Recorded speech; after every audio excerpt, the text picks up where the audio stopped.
దేవుని నామానికి మహిమ కలుగుగాక. అందరూ బాగున్నారా? ఈరోజు అందించబడుతున్న దేవుని వాక్యపు సందేశం ఏంటంటే, అతడు ధన్యుడు. ఎవరు ధన్యుడు భూలోకంలో? ప్రేమైన దేవుని ప్రజలరా, భూమిని ఆకాశాన్ని కలిగజేస్తున్న సృష్టికర్త అయిన దేవుని ప్రేమలో ఆయన దివ్యమైన సన్నిధిలో ఉండేటువంటి వ్యక్తులు ధన్యులు. ఇక్కడ కీర్తన గ్రంథం 1వ కీర్తన 2వ వచనం, యెహోవా ధర్మశాస్త్రంలో ఆనందించు, దివారాత్రము దాన్ని ధ్యానించువాడు ధన్యుడు. చూడండి, ఇక్కడ ధన్యుడు ఎవరు? బ్లెస్డ్ పర్సన్, అంటే దీవించబడినటువంటి వ్యక్తి. ఏ వ్యక్తి జీవితంలో సృష్టికర్త అయిన దేవుని ఎరిగి ఉంటాడో ఆ వ్యక్తి ధన్యుడు.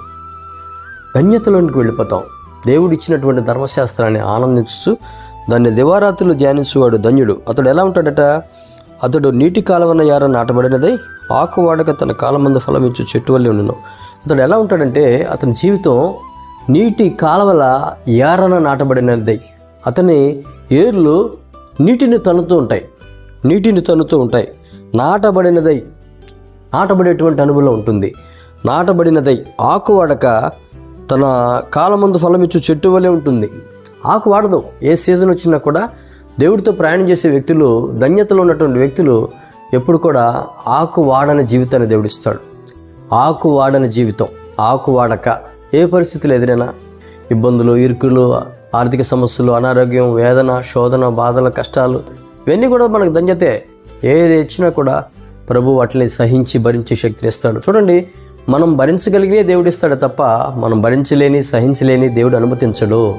ఆ విషయాన్ని ప్రతి దేవుని ప్రజ అర్థం చేసుకోవాలి. ప్రతి దైవ జనాంగం అర్థం చేసుకోవాలి. దేవుని అంగీకరించిన ప్రతి ప్రజలు దేవుడి చిత్తంలో నుంచి మనకు వస్తాయి. దేవుడి చిత్తంలో లేనివి మనకు రావనే సత్యాన్ని మనం రూఢిగా నమ్మాలి. అందుకని వాక్యం ఏమో సెలవిస్తుందంటే, చూడండి, అతడు చేయనిదంతా సఫలమగను. అతను ఏం చేస్తున్నాడో అంతా కూడా సఫలమవుతుంది. కాబట్టి న్యాయ విమర్శలో దుష్టులను, నీతిమంతుల సభలో పాపులను నిలవరు.